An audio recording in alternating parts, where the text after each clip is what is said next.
and good afternoon, everyone. I'm Amanda Giuliano with Giuliano Law, class of LT13, and the current chair of Leadership Tampa alumni.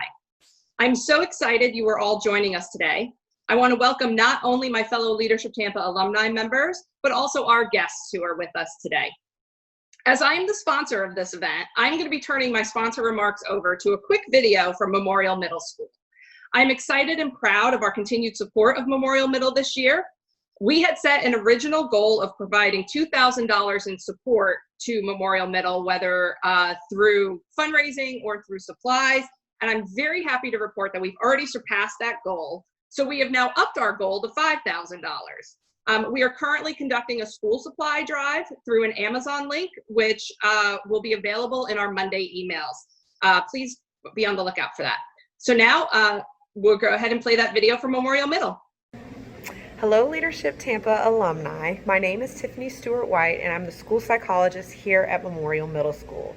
We are so thrilled that LTA has stepped up to help us with our school supply needs this year. As you may know, the students that we work with face many hardships such as homelessness, food insecurity, and so much more. Unfortunately, this has been exacerbated by the COVID-19 pandemic. Your support in purchasing these supplies for our students allows for their families to have one less thing to worry about, and it also helps our teachers focus more on teaching and less on making sure that students are prepared to learn. To purchase supplies, please use the Amazon link sent to you in the LTA monthly newsletters and Monday LTA Connect emails. We really appreciate your support. Thanks so much. Thank you, and thank you again for supporting Memorial Middle with us. So last year, when I began thinking of my Chair's Choice event, I knew that 2020 marked the centennial of the ratification of the 19th Amendment, giving women the right to vote, and it was a milestone that deserved to be celebrated and reflected upon. But this was not the end of the struggle, as African American women still faced many unique barriers in exercising their right to vote, and women as a whole still faced inequality, which remains to this day. And as an interesting side note, Florida didn't ratify the 19th Amendment until 1969. My vision for this event was to bring together a group of Tampa Bay's women leaders to share their experiences and insights into leadership today and moving forward. I am thrilled to have the 6 women with us today who bring with them a rich variety of experience and tales to share. Obviously, I had hoped we could all be together in person, but COVID-19 had other ideas. And as we learned from our recent book club, you must learn to innovate. Through this webinar, our attendees, you'll have the ability to put questions into the Q&A section on the webinar. Please do so throughout the event, and we will try to get to as many as possible at the end. So I want to begin now by introducing our moderator, who will then introduce our panel. Carlye Morgan is a principal with Shumaker Advisors, Florida. She has significant experience acting as a government and regulatory affairs advisor, including working as legislative assistant to Congresswoman Kathy Castor in Washington and outreach director in Tampa, where her policy portfolio included education, small business, and the arts. Carlye, I want to thank you for moderating this afternoon, and I'm going to turn it over to you. Great, thank you so much. I appreciate it, Amanda, and thank you, Leadership Tampa alumni, for allowing me to be a part of this really special panel and to be associated with some real rock stars within our community. So first, I'd just like to introduce, though these women hardly need introductions, I'm going to just give you a little bit of a rundown on the 5 women on our panel.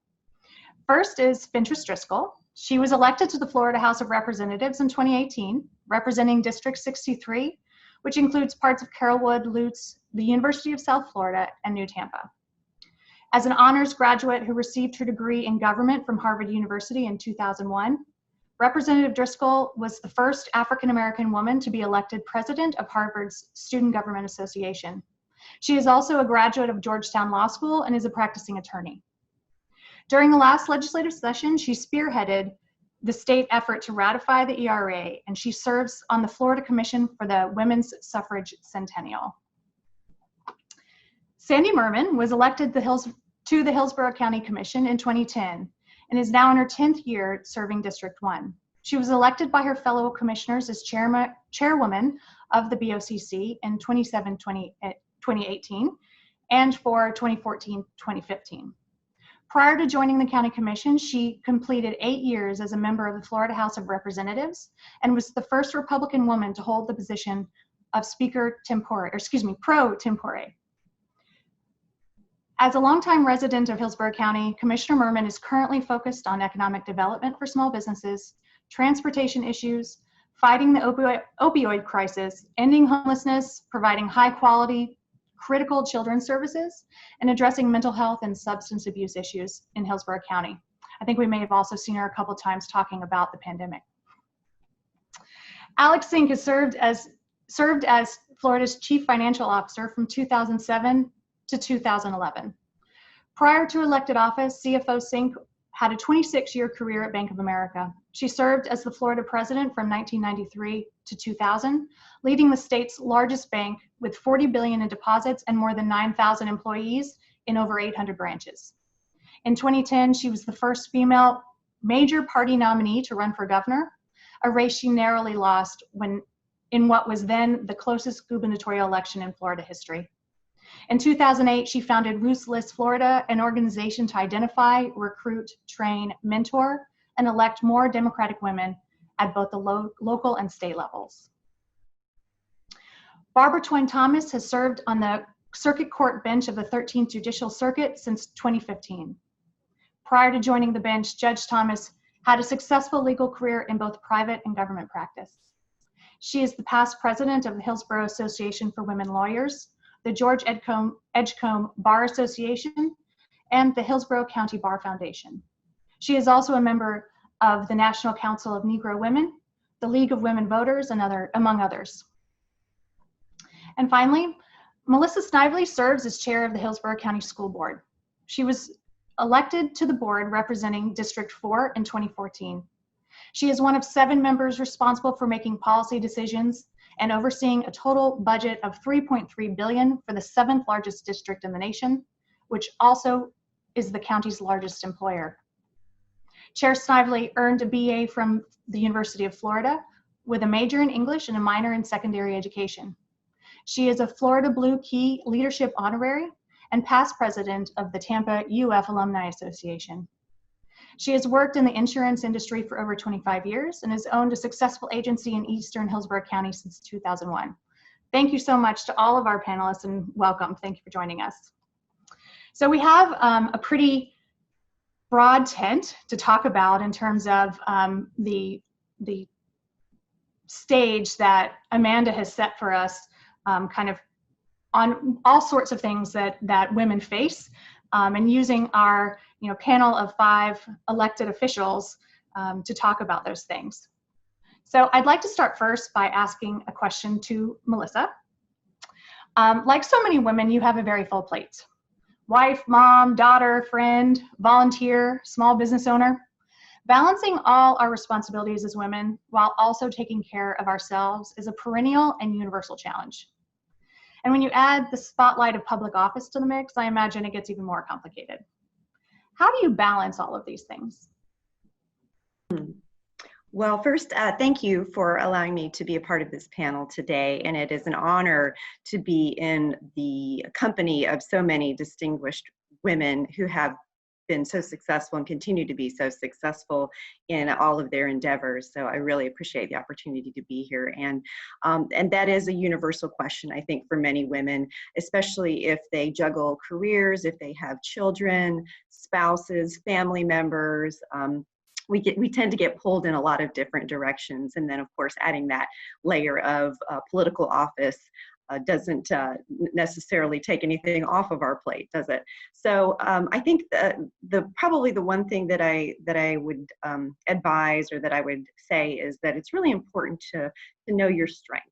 Know your strengths and what you are capable of doing, and what makes you very happy, and what makes you fulfilled in doing those things. And so for many women, there are a lot of things that fulfill us: being a wife, being a mother, being a friend, being a daughter, being a career-oriented, serving the public.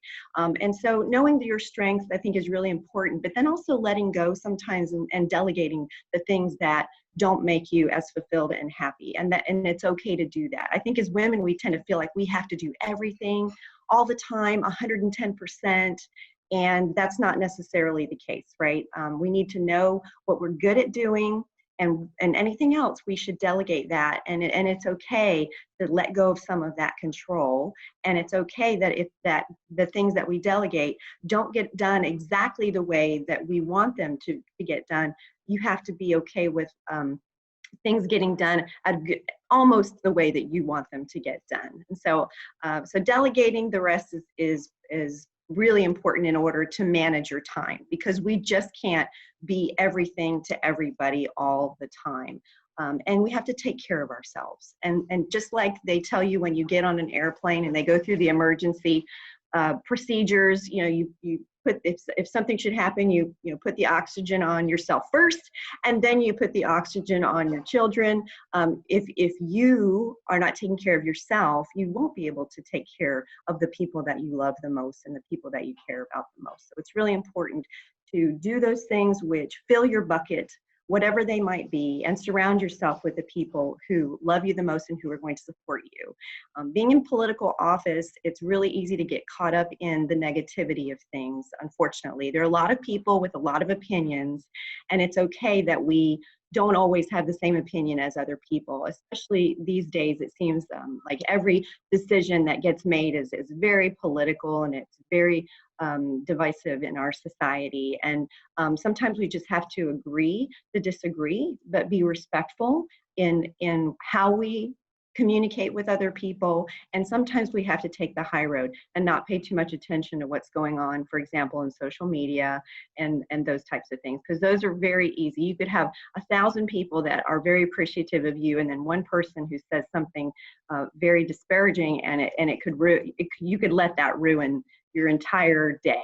And you just can't do that. You just have to ignore that and just keep doing the things that are right, that allow you to put your head down on the pillow at night and sleep well, knowing that you made the right decision. So those are just some things I think that that women struggle with. We struggle with, because if we're not home, and then we feel guilty for not being at work. And when we're at work, we feel guilty for not being at home. But those are all going to continue to be challenges. But hopefully some of the things that I mentioned can help people feel like they are manageable, and that they can do the things, a little bit of everything that they really like to do, to feel very fulfilled in their life. Thank you so much. Yeah, it's always a good reminder, especially in the heightened stress that we're in right now with everything going on in the world. Next, I'd like to turn to Barbara. Your path has been unconventional, and your record of work shows you take on a challenge. For example, you shared with me that when you entered law school at the University of Florida in 1973, no Black woman had ever graduated from UF with a law degree. And 3 decades later, when you set your sights on becoming a judge, you persevered through a number of setbacks. How did your experiences and your challenges create the foundation for your success? Carlye, first, let me thank you for the opportunity to be on the panel today in the company of such other established women. Thank you, and thank you to the Chamber for that opportunity. I think that my electoral success can be attributed to a lot of support from other women and women role models. That was huge. There are women on this panel who were significant in my electoral success. My mother was significant in my electoral success. So that's one part of it. As far as my professional success, that is starting out as a woman when there weren't many women practitioners and many Black women practitioners, women were again always a source of support as role models, examples, confidants. I'd see somebody do something and think I could try to do it. And I'd follow them and I'd talk to them. So the support that I got from them as individuals, as well as the support that I've gotten from organizations, being a part of Alpha Kappa Alpha, the National Council of Negro Women, of which I'm a life member. Those associations and the women in those groups have supported me at every juncture of my work success over the years. So there are a few other personal characteristics that probably we all have. I'm determined. I don't give in. I don't stop. And I always set standards for my own success, for me in my life, to not follow what other people are doing. Those things, of course, are the way we define our character. and everybody can set those for themselves, but I think that that was a part of it as well. But certainly in both work and politics, women have been critical to my success in my path. Thank you very much, Judge Thomas. Sandy, I hear that you're writing a book that incorporates the history of the suffrage movement and the persistent problem that women face of how to move from being on the short list to becoming the list maker. How has your study on this topic shown you that ways that can help women meet their professional goals? Sandy, you're muted. Oh, I am. That's right. Okay. I'm unmuted now. Can you hear me? Okay. I'm honored to be on a panel with such great women. Women that have really kind of shaken the foundation for other women here in Hillsborough County. So I applaud each and every one of us for you know, what we're doing to help advance other women. But the suffrage movement, the title of my book is actually Life on the Short List. And if you want to go back to the suffrage movement, you know, I've done a lot of study about that. Many early suffragists were also abolitionists. Lucretia Mott, Elizabeth Cady Stanton, Susan B. Anthony, Lucy Stone, Sojourner Truth, Frederick Douglass, and Harriet Tubman. Millions of these women enjoyed the right to vote before the 19th Amendment was even ratified. Women had full voting rights in 15 states and the Alaska Territory. In 1916, the first Republican, a Republican from Montana, Jeanette Rankin, was the first woman elected to the U.S. Congress. I mean, that's amazing at a time when women didn't have the full right to vote in many states already. So these were very, very strong women. They battled against all odds to build really, for me, an unshakable foundation for us to stand on. And for women throughout all of our history. Susan B. Anthony, I'm sorry, I dropped my picture. Can you see my picture of the suffragists? That's what it looked like 100 years ago. They had these banners on that said, "Votes for Women." But it's Susan B. Anthony. I love her thing. It was always failure is impossible. I don't think any of us would be standing here today talking as elected officials without her or Elizabeth Cady Stanton, because they honestly changed our lives forever. But fast forwarding to today, women are 51% of the population. We only make up 25% the U.S. Senate, 23% U.S. House, 29% of statewide elected executives, 29% of state legislative seats, 22% of mayors in cities with populations over 30,000, 0% of presidents of the United States, and 7.4% of Fortune 500 CEO roles. So why am I writing this book? Well, I'm going to give an example, and y'all may cringe when I say this, but Richard Nixon is the most obvious example, because he put out his list of possible Supreme Court nominees and circulated in the media. But in tapes from the Oval Office, people learned he didn't think women should vote. He later says in a speech, "I know you wanted a female justice, but at least we considered women." Has it changed much from till today? Not that much. They like to show their short list, including diversity, yet we know from statistics on who makes up leadership. Women, minorities are not moving into positions of leadership and power in numbers reflecting their numbers entering law. It lets them off the hook to select a non-diverse candidate just because they have diverse candidates. Now, I have a lot of personal experience. I've been on the short list of being considered for lieutenant governor twice. I was on my incoming speaker. I remember I was speaker pro tem, and then the next cycle I was slated to be chair of appropriations. A woman had never done that in the Florida House of Representatives. Made a deal with the speaker, Johnny Bird, from our own community, and he turned around and gave it to a man. I mean, really? And he told me I could have the job if I raised him $1 million. I raised him the $1 million. I mean, this is a perfect example of life on the short list. So the career question I hear most often from rising senior leaders is this: how do I get on the C-suite executive leader shortlist?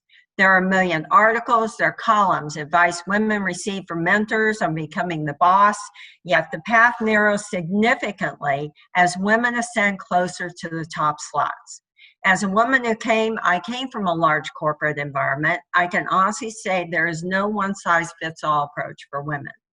All organizations are different. Every woman brings unique strengths and experience, which she has to tailor to her goal. Women need to take steps to put themselves in the right place at the right time. You can't control someone else's succession, but you can use your knowledge strategically.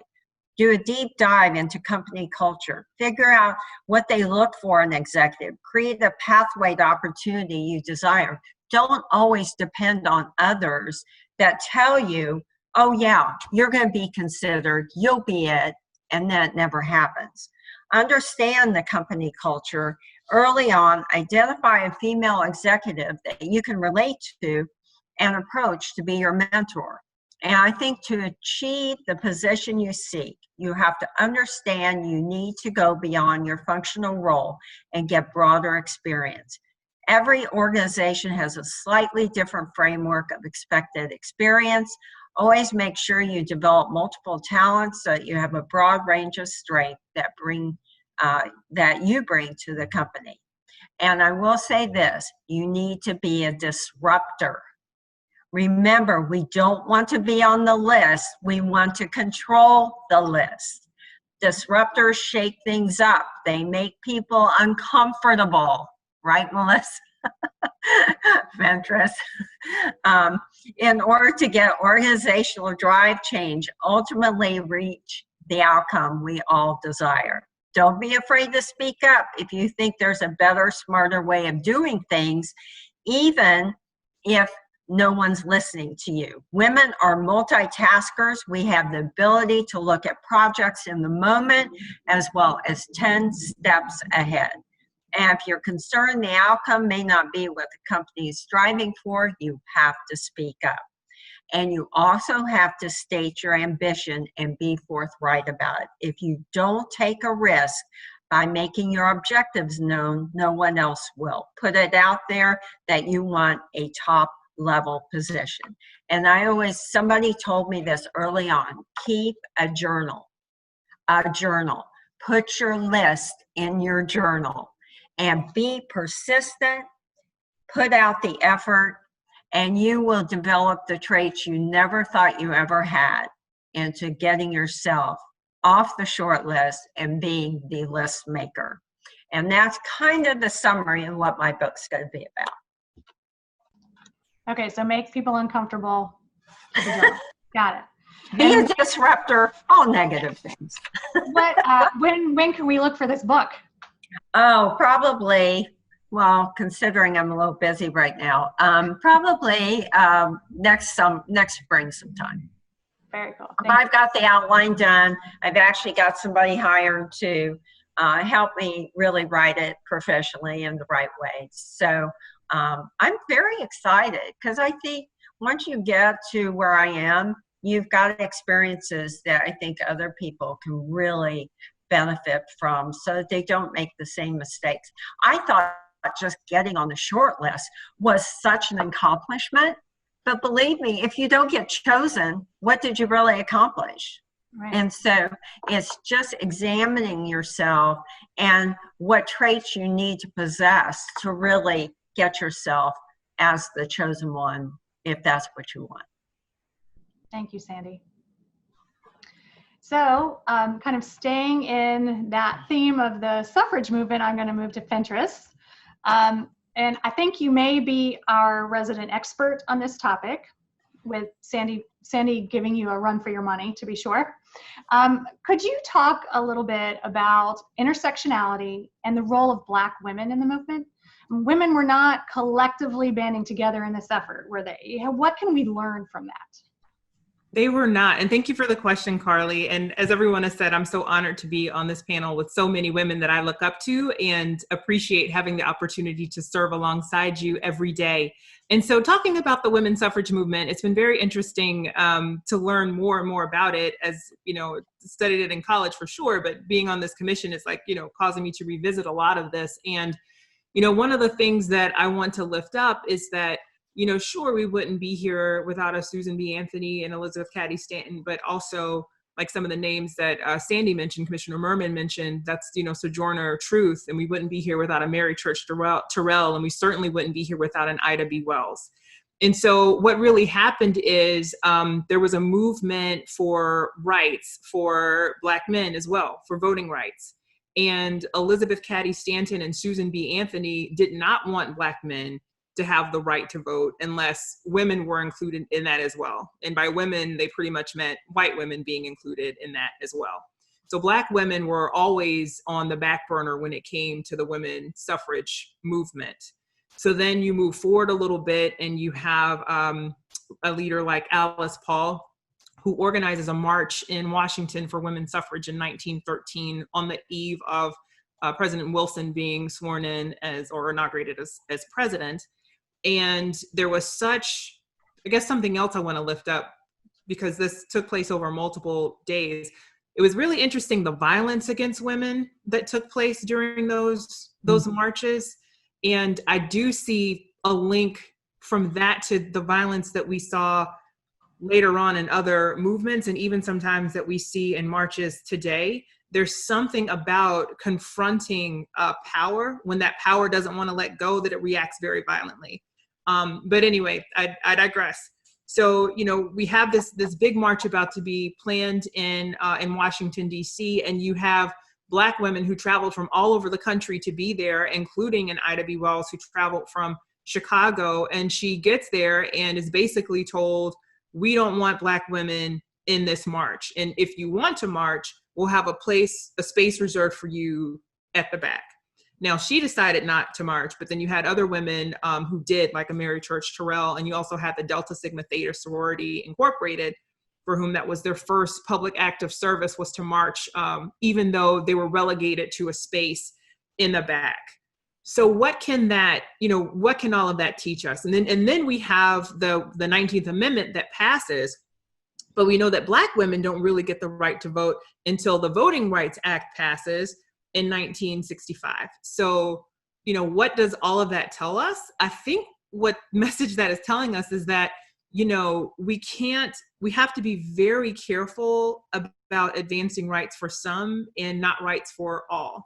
And if we look at the American experience, it really has been of one since our founding to try to live up to those ideals and make this a more perfect union, which means that there has to be more inclusion. And we see this happening now in the corporate workspace, where, you know, all of a sudden we've got a lot of the world woke up and they saw the murder of George Floyd and realized that there was still racism. That's not a surprise to many of us, by the way, but people realized that there was still racism and what can we do about it? And we've got companies paying attention, and that is great. That's exactly what we need. You know, companies thinking about the representation throughout their organization, throughout their board, and making sure that every facet of society is inclusive as possible, because I really think that that is what it takes to make a difference.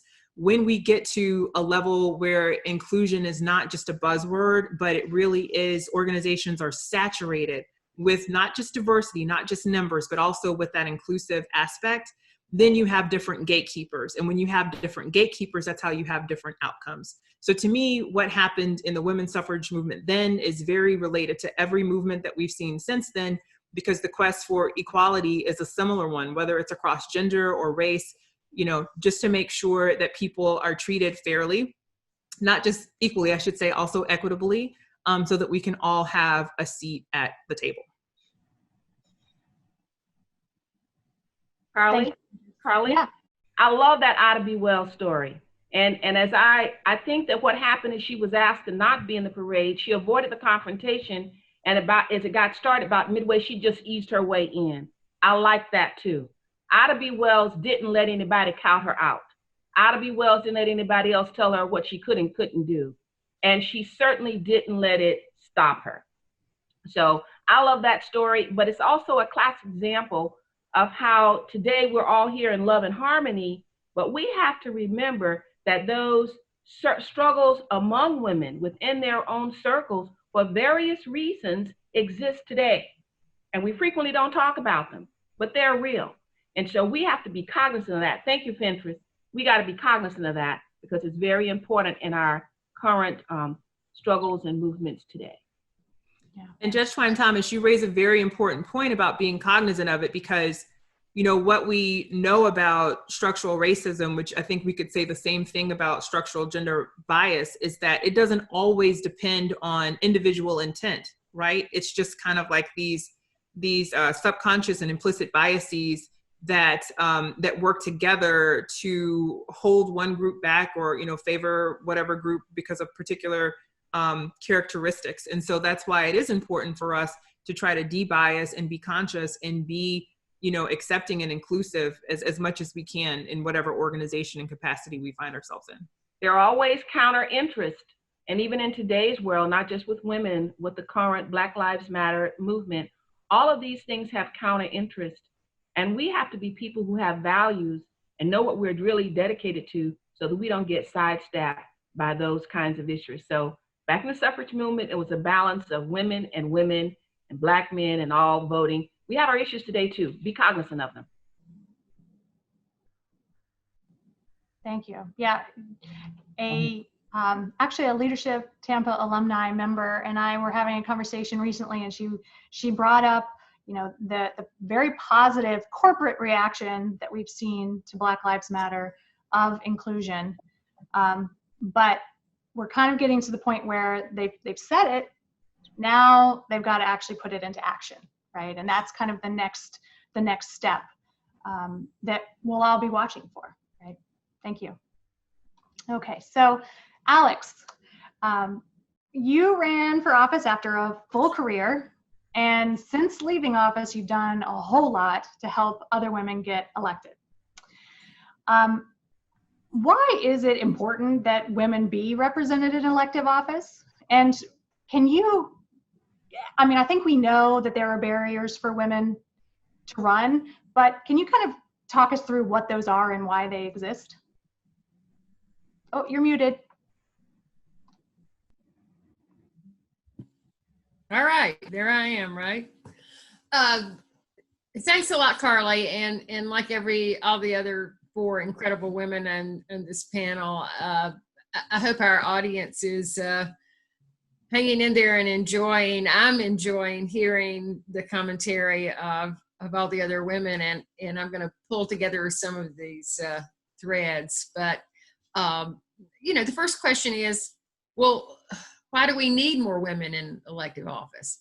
Well, I saw firsthand from my own experience, being the only woman in the 4-person Florida cabinet when I served. I was serving with Charlie Bronson, the Ag Commissioner, and Bill McCullum, the Attorney General, and Charlie Crist was the governor at the time.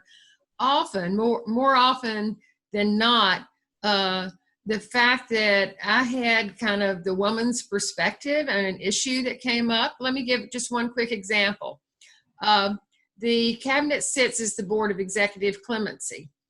So back then, on a quarterly basis, people would apply to the Board of Clemency to get their rights restored, or they would be applying for pardons.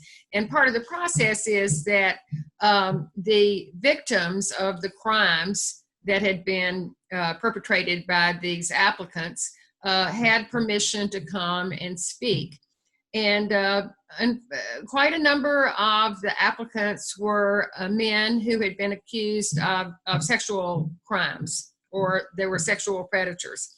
And I would see, my heart would just go out when their female victims, some from as many as 30 or 40 years prior, would be brave and courageous enough to come out in public and have to sit on the front row and go and in effect be re-traumatized and relive through these experiences.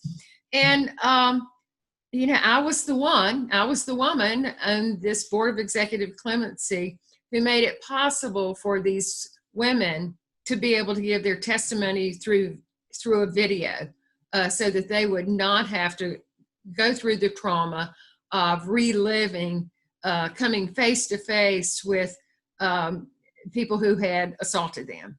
So that's just one example of many. And I know that Sandy could probably tell a lot of examples, because there were when she was in the legislature, there were so few women.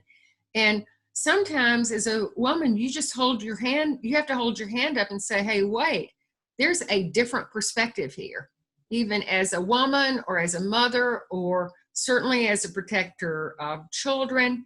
And I could just go on and say, for me personally, until every legislative body or group has at least 50% women, I'm not going to be happy, and I'm going to be out there working to recruit and train and support and fund incredible women like Fentrice to be able to stand up and have that confidence to run for office and have their voice heard. And back to what Sandy said about being a disruptor, it brought to mind the death of John Lewis, and we have been really celebrating his life. And as I hope everybody knows, his kind of mantra was good trouble. And I took the opportunity several weeks ago to watch the CNN documentary, and I encourage everybody to do this. It's not that long. The documentary is John Lewis, Good Trouble. And it just reviews his life and how he came to that expression of how do we make our voices heard. So, and then back to, why did I wake up one day after 26 years in banking and decide I was going to throw my hat in the ring for an elected position? Because I'd never seen myself do that. I got my start in politics really as a young adult, fighting for the Equal Rights Amendment, Fentrice, in the late 70s. I was North Carolina and Florida were two of the last states that it looked like we might be amongst the three that would cause the passage of the Equal Rights Amendment. And so that's how I got my start, very much supporting other women who were elected, getting people elected who would vote for the Equal Rights Amendment passage, and working kind of behind the scenes as I grew my career. I've written a lot of checks, and I wanted to support financially other candidates, and particularly women who were running. But kind of my number came up when my friend Betty Castor actually called me and recruited me after I had taken early retirement, and said, Alex, there's this open chief financial officer. It's a new position for the state of Florida. You've got the perfect background. You've got lots of statewide connections. By this time, I'd been involved in leadership Florida and was chairing the board of the Nature Conservancy. And of course, my husband, Bill McBride, had run for governor himself, and we had been very active in Democratic Party politics. And the thing that really crossed over was when I looked at the job. I decided I wanted the job.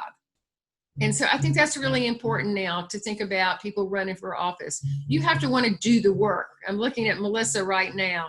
Wouldn't you agree that what you're doing is work?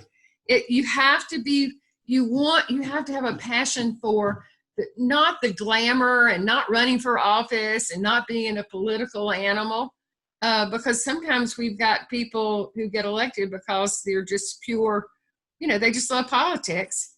And they get in the job, and I can think of some people right this very minute who are totally over their heads because they don't know how to do the job, and they don't know what the job is. So that being said, we need more women to step up, and we as women have to support other women who, whether Barbara how many years have you aspired to be a judge, Barbara? I know, a long time. And A she long time. never gave up. And Sandy, even when Sandy was out of office, we've been friends for a long time.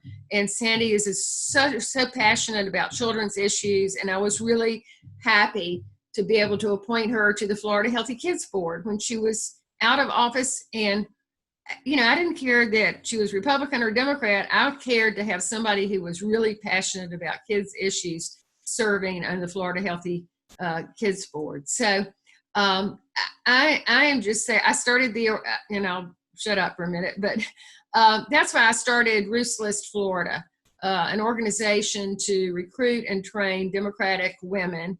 And I'll finish up by saying Ruth Bryan Owen, that's who we're named for,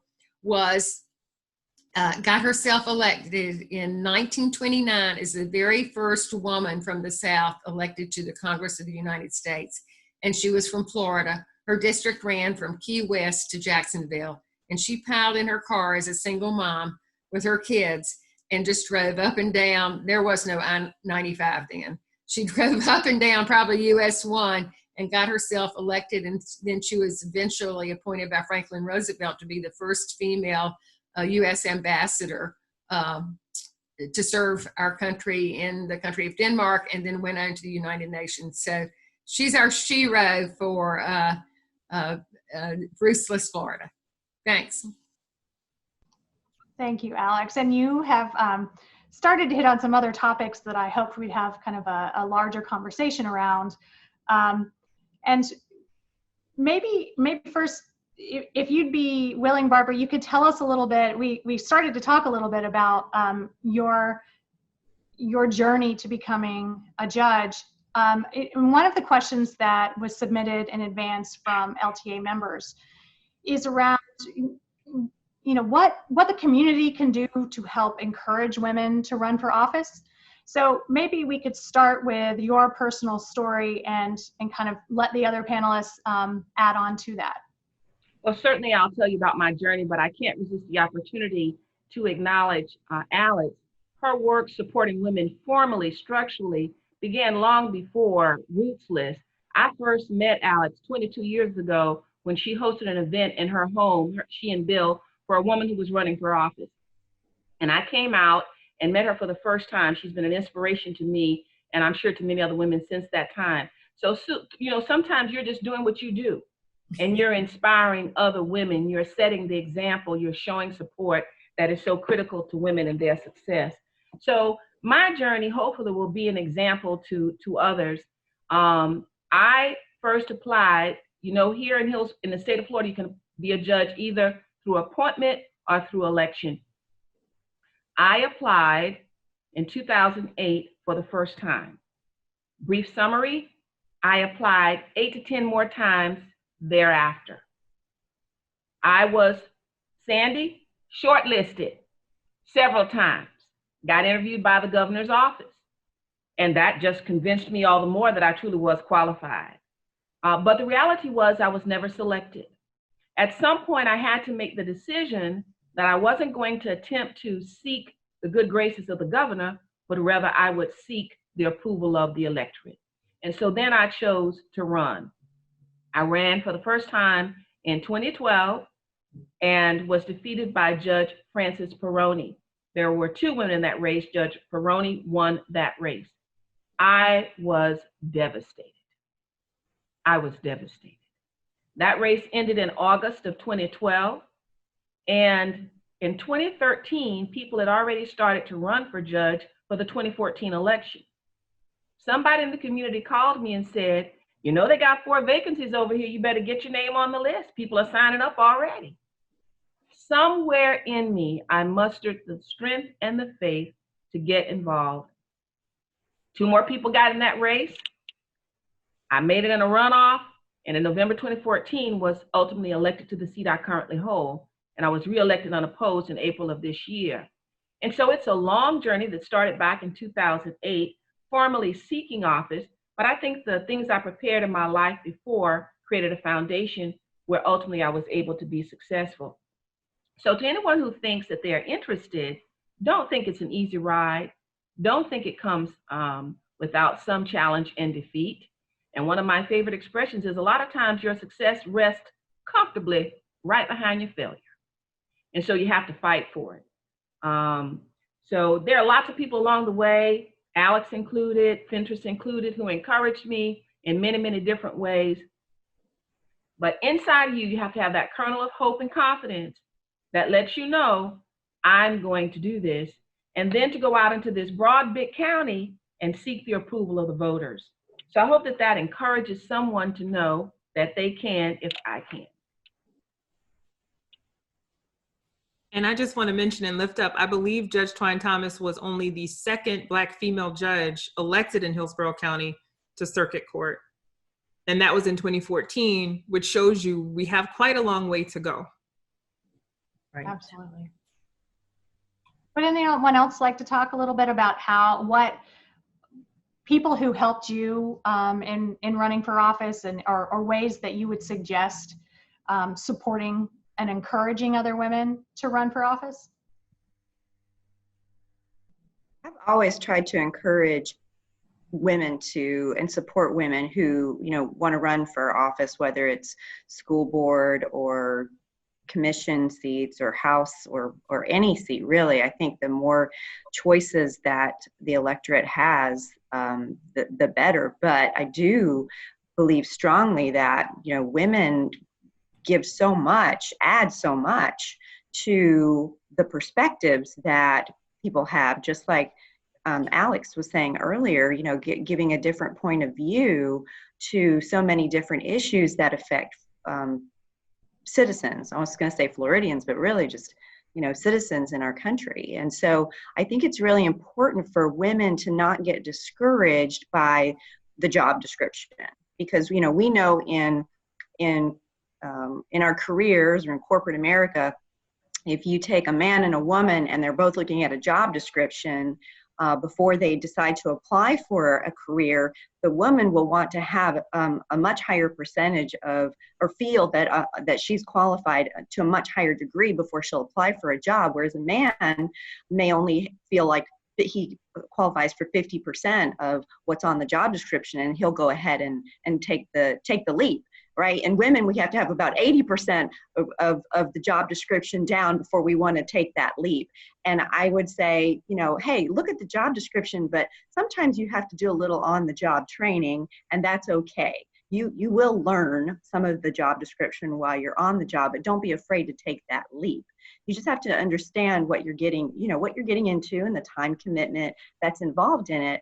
But if you feel like you are qualified, then some of those things on the job description, you will learn during the course of your career in whatever political office that is, as long as you're willing to understand the job description and your roles and responsibilities, and you're willing to make the commitment and work really hard to be good at what that job description is for that particular office. But I think sometimes women they tend to feel like they're not qualified enough for whatever reason to take on a political position. And I would say that most women, if they're attracted to some type of position because they have a passion for something, whether it's education or whether it's city planning, county commission, there's a lot of people with a lot of wonderful passion out there that are very qualified to do those jobs. They just have to have that confidence and make sure they have the support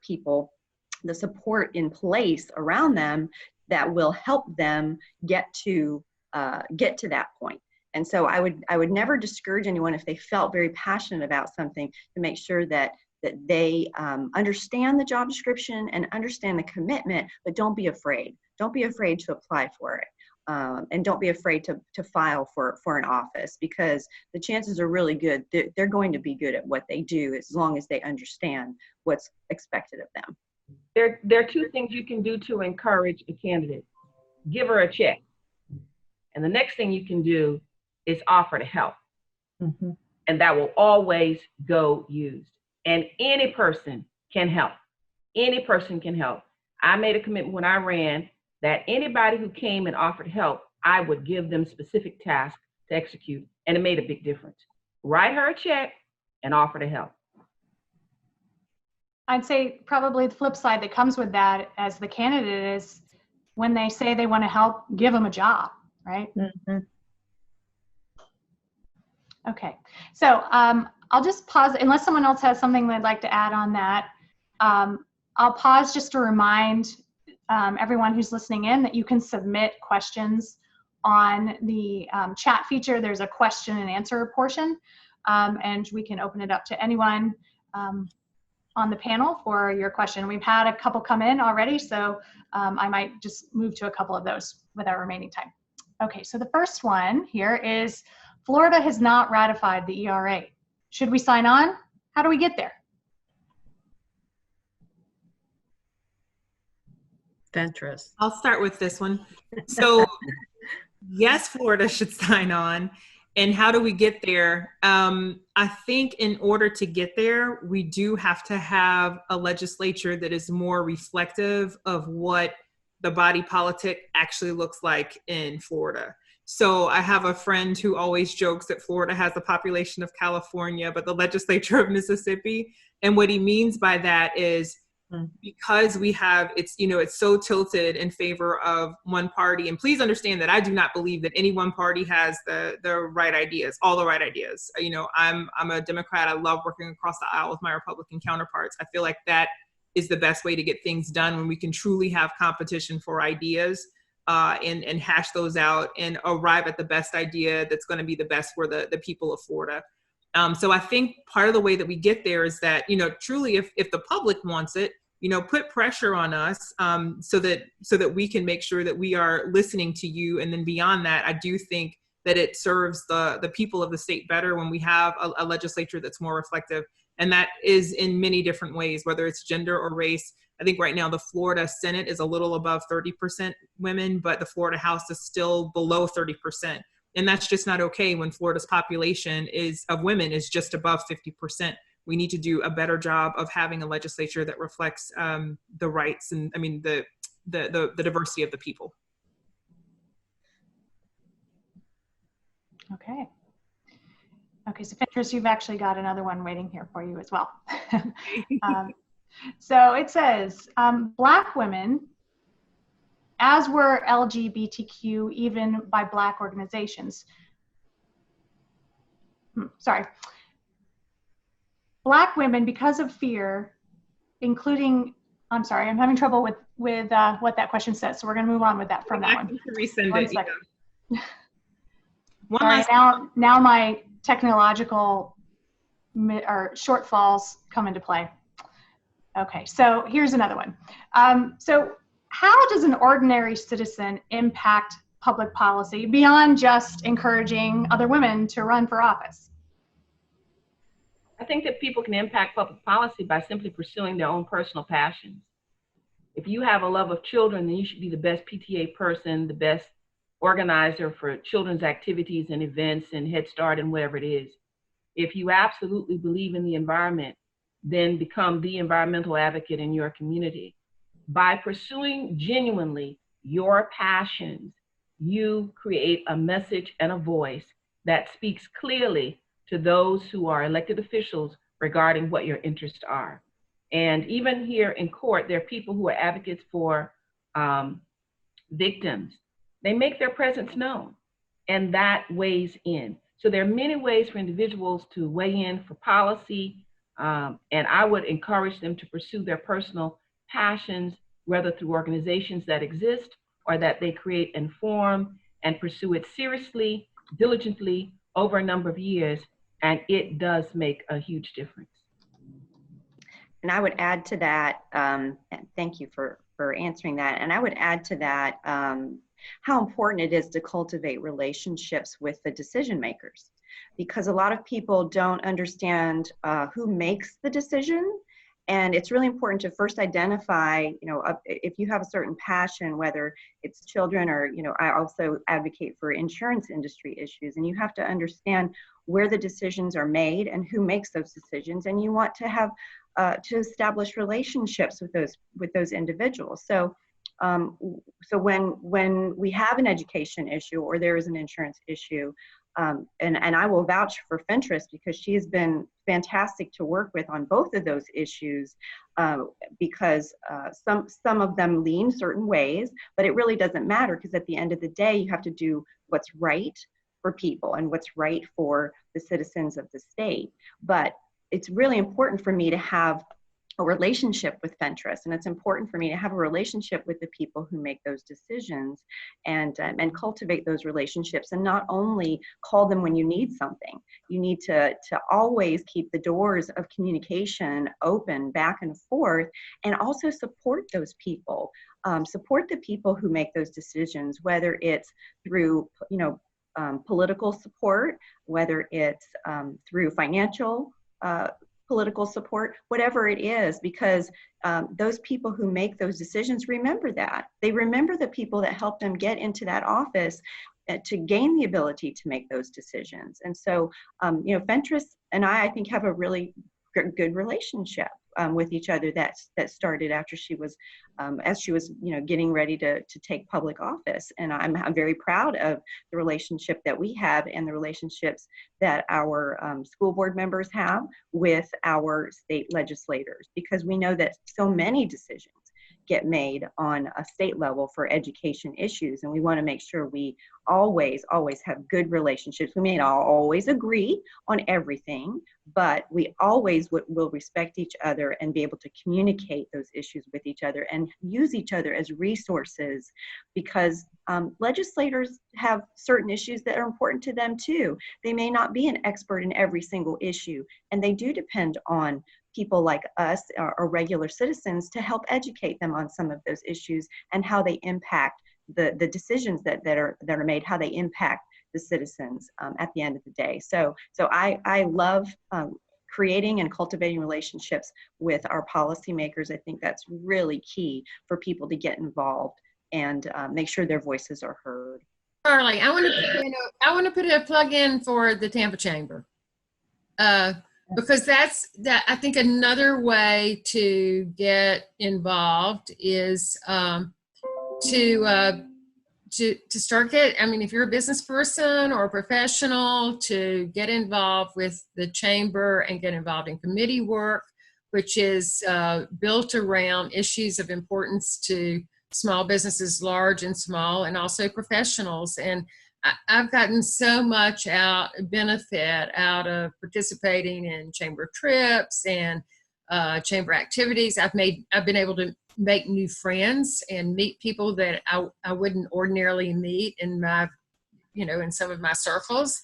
And having a collective voice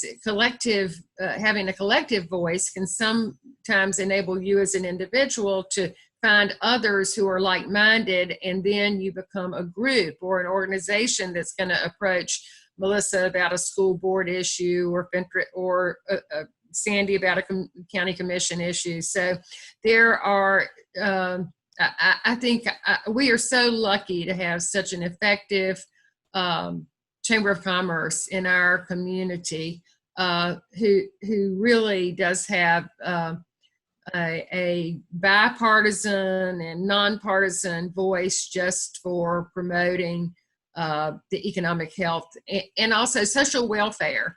That's the other thing I really appreciate about the chamber is the issues are, they're looking at civil rights issues and diversity issues and supporting minority businesses. And there's just a whole gamut of issues that our chamber has been involved in and been a real leader and a voice in. And I really think that I tell women that I mentor, that was some really good points, Alex. And really, as a public policy leader, I always admired you for I know what you had to put up with as the only woman, at the top. So it was great. But I always tell women I mentor, find your passion and then be the subject expert on that issue, even if it's saving turtles. I mean, just be the expert and people will notice you. They'll look to you to be the resource for them when those issues come up as a public policy that's moving forward. And I think that's just so important. Actually, I think all of us as women who are elected should be mentoring somebody. because that's a part of our problem is we don't have succession planning too much. That's why so many women are not getting into office. But I really think ordinary citizens are impacting public policy much more today than they ever have before. But their impact is not as significant as if they had just gotten at the grassroots and gotten involved and been the subject matter expert, so that we can go to them as a resource. I just think it's critically important. Okay, here's another one for you. What is one thing you wish you knew before you started your career, in private business or in public office? I see smiles coming on people's faces like, oh. I had no. Let me give a quick answer. Is that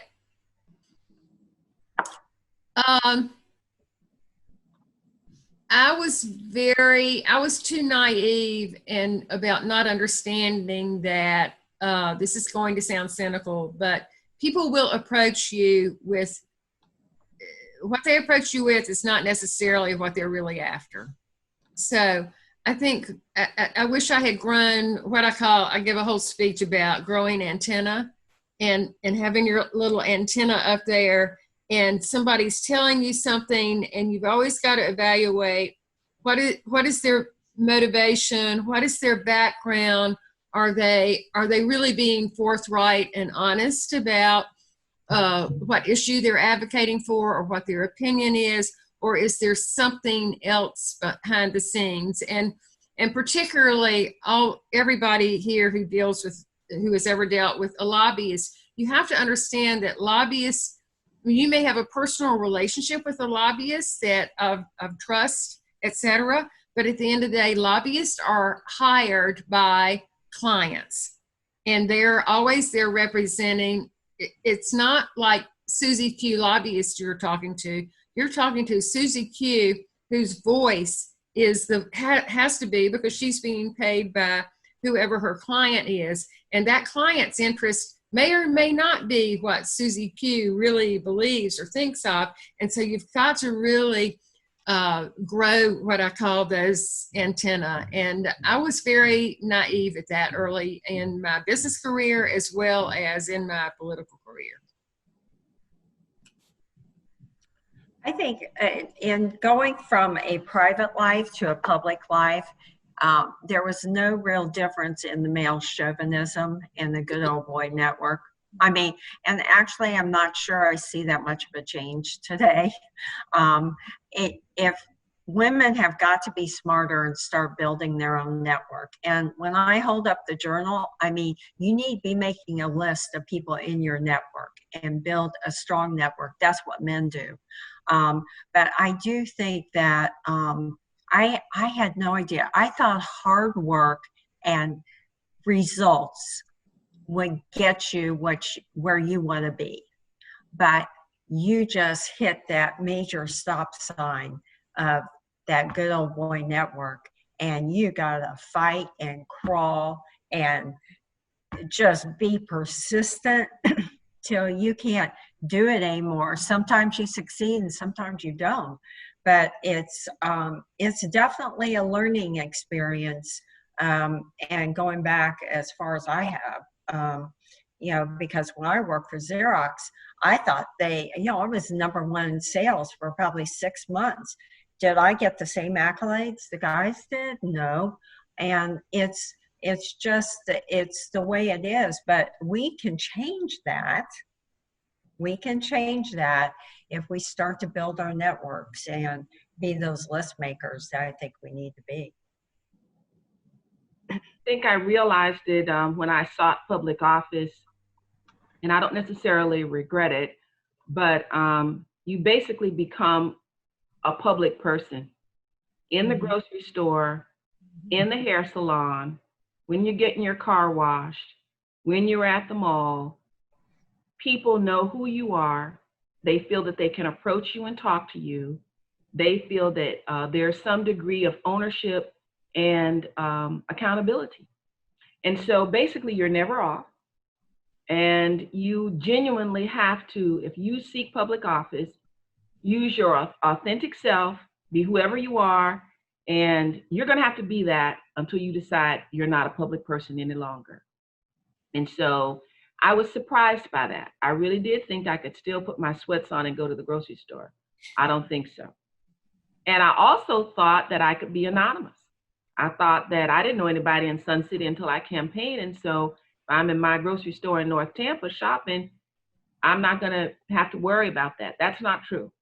People really do. And it just totally amazes me. They really do know who you are. They will call your name. They will walk up to you and they will want to talk and engage you. So you have to, if you're going to come out your house, be prepared to truly be that public person, the servant of the community at all times. I think that is so well said. And I learned that lesson the hard way one day, thinking I was just going to run in and run out of Publix because nobody knows state representatives anyway. And turns out that's not true. Most people don't, but some people do. And I learned that the hard way. One other thing I would say is that I wish when I was running for office, someone told me, he said, I wish everyone would run for office at least one time in their lives. And I didn't really understand what he meant at the time, but I really do now. You know, the women on this call make it all look easy. Like they are amazing and wonderful and accomplished. And you've heard some of their struggles, but because they do it so well, it looks easy. But I just have to tell you, and I think I would get agreement, it is really, really hard. It is hard to be that public. It is very difficult to work so hard behind the scenes and have a million balls in the air and work hard and sometimes not take a lunch and not take care of ourselves the way that we should, because we know we want to get the best services to our constituents or to our community, whomever we're serving. And then, you know, you did a million things right. And then you've got somebody in the newspaper, on Facebook. Well, what about that one thing you did wrong? It's not easy. And I think that if everyone ran for office at least one time, maybe we would have more civil discourse in politics because we just all know how challenging it really is. And I would concur with that. My husband doesn't let me do the grocery shopping anymore. The only good thing about that mask mandate is I can put a mask on and a hat and maybe not get recognized when I'm walking through Publix. Right? I agree.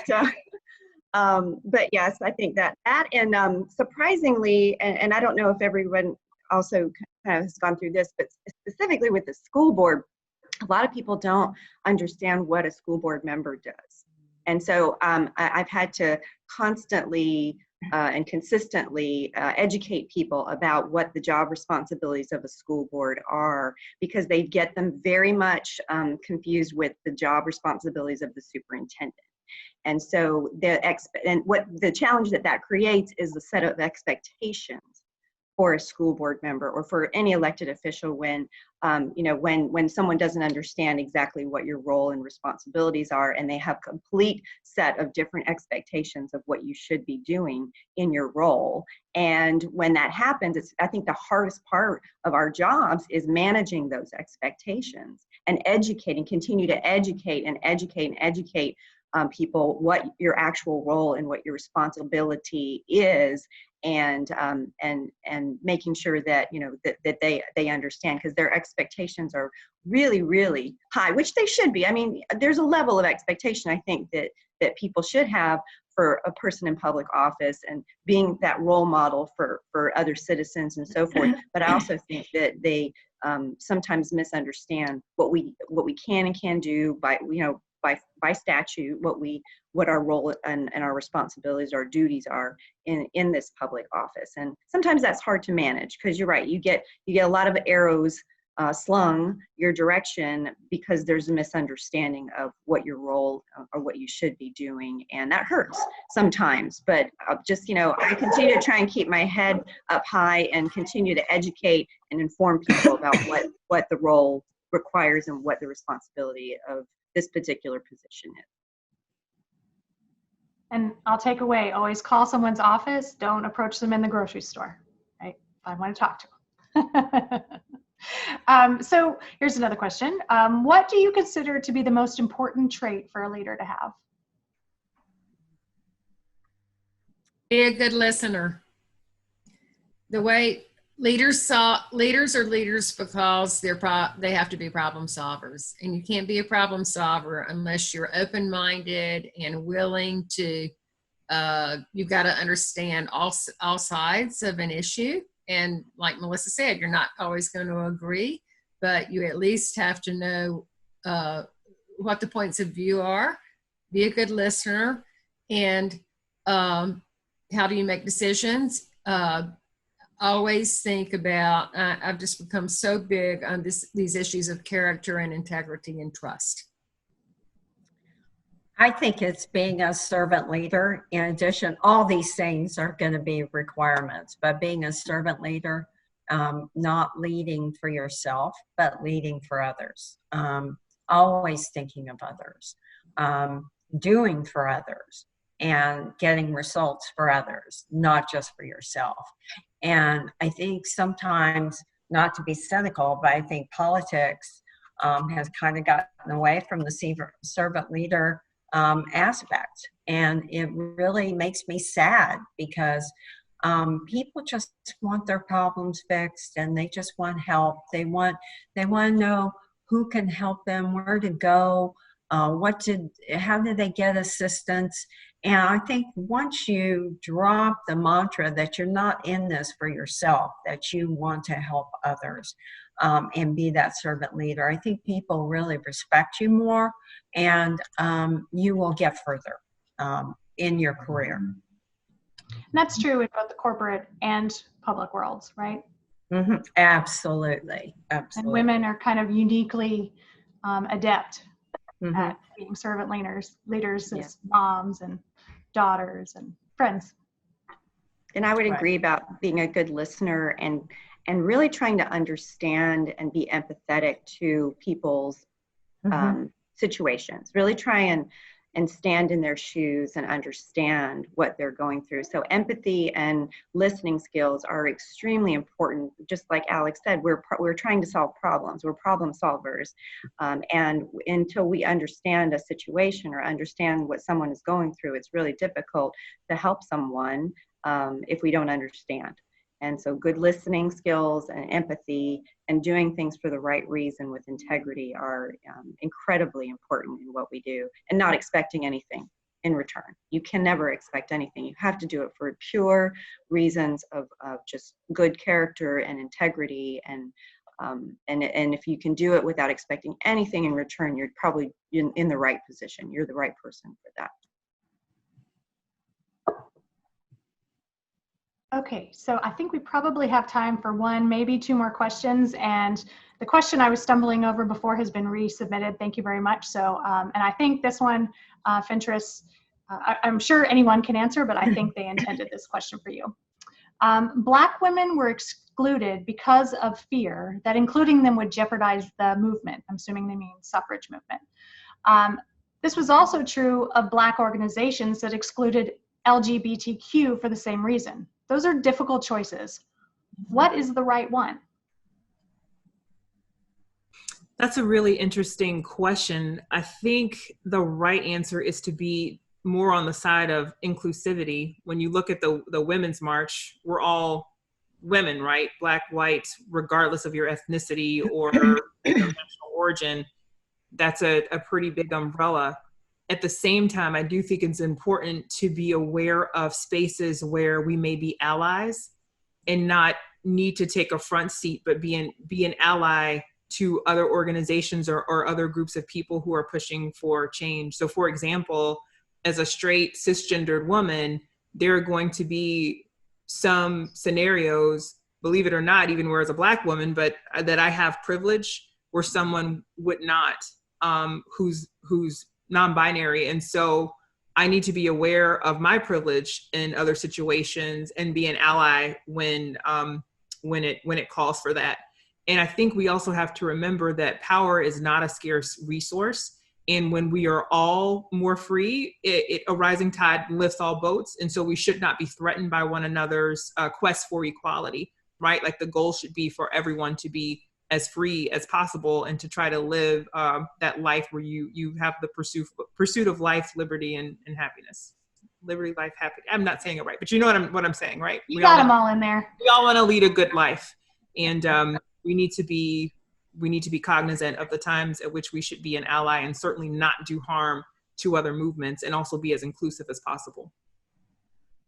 All right, thank you. Okay, so, and for our last question, and is to all of you, name something that's on your professional bucket list.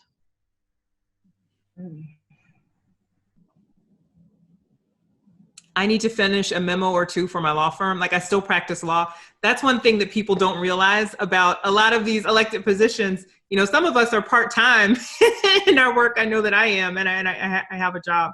But that's a really interesting question. Right now, I'm on a quest to be a leader of my caucus in the Florida House. And so I think that would be really great. There's no Black woman who's ever done that. And so I'm working certainly to, you know, to try to be a good leader and to guide my caucus, but also to make a little history as well. I've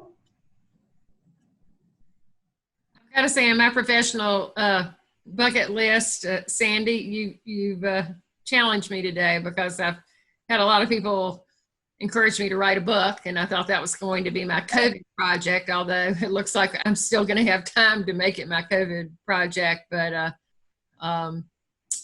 I just I haven't figured out exactly who my audience is and what I would want to say. And anybody on this call who has an opinion, you can email me at alexsink1440@gmail.com and give me some ideas, because I have too many chapters in my life to express about. And actually, the chapter I'm thinking about right now is this whole issue of Black Lives Matter and post George Floyd. And I just finished reading the book White Fragility, which is a real eye-opener for me. And I'm going to start How to Be an Anti-Racist next.